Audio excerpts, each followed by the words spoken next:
एहतशाम साहब, ये अचकज़ई साहब आप समझते हैं मौजूद शख्सियत है, इस मामले का हल निकल आएगा अगर वो फ्रंट फुट पर आते हैं? और दूसरी चीज़, ये जो दमादम मस्त कलंदर कहने की बात कर रहे हैं उमर अयूब साहब, आपने भी सुना होगा, उनके प्रोग्राम में भी उन्होंने ये बात की, उसके बाद मीडिया पर भी दोबारा ये बात की गई। वो बारहा ये कह रहे हैं कि जी अगर मामला आगे नहीं बढ़ाएंगे, तसादुम की जानिब सूरत हाल जाएगी तो फिर हम भी दमादम मस्त कलंदर करेंगे। तो इस तरह से तो माहौल नहीं बनेगा मुज़ाकरात का अगर इस तरह के स्टेटमेंट्स सामने आए। देखिए, हम ना काफ़ी अरसे से जो आप सियासत में तसादम और जो तलखी बहुत ज़्यादा बढ़ चुकी थी, इसको रोकने के लिए मैं, आप, लगारी साहब, हमारे सारे लोग कहते थे कोई बीच में आना चाहिए, बात होनी चाहिए।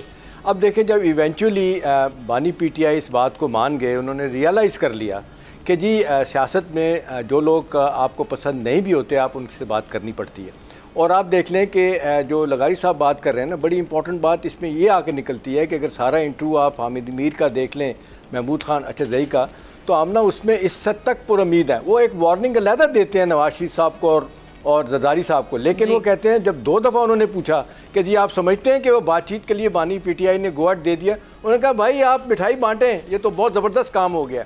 उसके बाद ये उमर अयूब साहब का स्टेटमेंट आता है। देखें, ये तो बड़ा वाज़ेह तौर पर लग रहा है कि आपने एक प्लान किया और फिर ये जो बहुत अरसे से हम देख रहे हैं कि एक बानी पीटीआई का रवैया, एक बयान आता है उनकी तरफ से, फिर उसी बयान को उसी पार्टी का कोई और आदमी डिफरेंट तरीके से लेके चल पड़ता है। देखें, इनको क्यों एहसास इतनी जल्दी हो जाता है कि इनका पॉलिटिकल कैपिटल ब्लीड करेगा, इनका वोटर इनसे भाग जाएगा। भाई आप लीडर हैं, लीडर के तौर पे अगर आपने फैसला किया, पूरी कौम ने जिसको कहते हैं साया ऑफ रिलीफ लिया, उन्होंने कहा यार ठीक है, ये बात ख़त्म होनी चाहिए। बीच में आपने देखा हालात ऐसे ख़राब हो रहे थे, किसी ने कहा इमरजेंसी लग जाएगी, मार्शल तक की बातें होना शुरू हो गई। तो ये बहुत अच्छी शुरुआत थी। और ये बिल्कुल लगारी साहब सही कह रहे हैं कि सियासत में आप मशरूत करके कोई चीज़ें ठीक नहीं कर सकते। हाँ, ये ज़रूर कह सकते हैं कि जी कॉन्फिडेंस बिल्डिंग मेजर्स होने चाहिए, जिसमें वो कहते हैं कि जी कुछ लोगों को राह होना चाहिए। मैं भी कहता हूँ जो लोग बेगुनाह हैं या फॉर दैट मैटर जिनका अभी ट्रायल ही शुरू नहीं हो रहा, उनको आप छोड़ दें, ख़ास तौर पे ख़वातीन को, ये अच्छा जेस्चर होगा। लेकिन सवाल है कि इन हालात में जब आप प्लान कर चुके हैं, एक पॉइंट मैन आपने मुकर्रर कर दिया, एक मुस्तदर और जिसको कहते हैं खवातीन को अदालत भी रिहाई दे चुकी है, कुछ खवातीन को जब वो बाहर निकलने लगी बेल हो गई, तो उसके बाद आपने सिचुएशन देखी दोबारा जी दोबारा देखें ना, ये रिएक्शन आया उस तरफ से। अब सवाल ये कि जी आप कौन इस वक्त चाहता है कि जी मुज़ाकरात होने चाहिए, कौन चाहता है नहीं होने चाहिए। फिर वही बात आती है कि पीटीआई के अंदर 3-4 ग्रुप्स हैं, वकला का अलहदा ग्रुप है।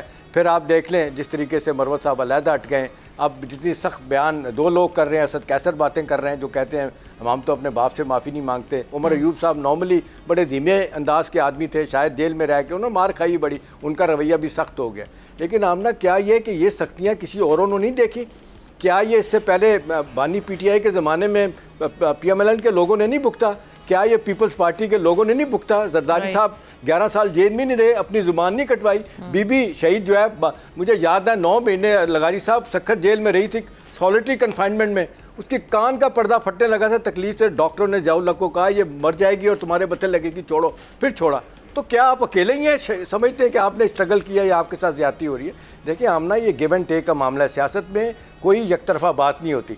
और अच्छी बात थी ये बानी पीटीआई जिस तरफ जा रहे थे, मुझे नहीं पता उनकी तरफ से क्या बयान आता है, या उनकी आशीर्वाद से ही उमर अयूब साहब बातें कर रहे हैं, या जो उन्होंने एक गो एट दिया था। अब मेरा ख्याल है डेफिनेटली आप देख लीजिएगा आजकल में जो इनकाउंटर होगा सहाफ़ियों का अचकज़ई से। हाँ जी, और आज भी देखे सुप्रीम कोर्ट ने यही बात की दोबारा। आज एक मैं देख रहा था किसी तकरीब में, हमारे चीफ जस्टिस साहब जो है ना, काजी साहब, उन्होंने कहा कि जी बातचीत का दरवाज़ा सियासत में बंद नहीं होना चाहिए, सियासत से ही बातचीत से ही डायलॉग से मामला आगे चलते हैं। तो मेरा ख्याल है ये एक जो हमें सिल्वर लाइनिंग नज़र आई थी आमना, जो अच्छा लगा था। आज डॉन का एडिटोरियल भी बड़ा अच्छा सवाल से है, सब ने अप्रिशिएट किया। बहुत लोग कह रहे हैं कि बहुत अच्छी बात हुई है, सियासत में तलखी कम होनी चाहिए, जमहूरी रवैये होने चाहिए। अब सवाल ये कि जब आप इफ एंड बट्स के बजाय करने के बजाय आप शराइत से बातें करेंगे तो मामला ख़राब होंगे। तो मेरा ख्याल है ये जो थोड़ी देर की चंद घंटों की खुशी थी आपकी मेरी सबकी कि इस मुल्क में तलखी खत्म होने जा रही है, जमहूरियत को खतरे खत्म हो रहे हैं और दोबारा से मामला। लेकिन अगर ये बातचीत तय करते हैं तो हम ना यू नेवर नो, ये कहें कि जी फॉर्म 47 वाले हैं, हो सकता है वो कहें जी ठीक है हम दोबारा इलेक्शन करवा देते हैं। मेरा मतलब है कई गिव एंड टेक हो सकता है। राइट, हम आज की जानिब बढ़ते हैं, के रवैये में तब्दीली की जरूरत है। सब्सक्राइब करें और बेल दबाएं ताकि कोई खबर रह न जाए।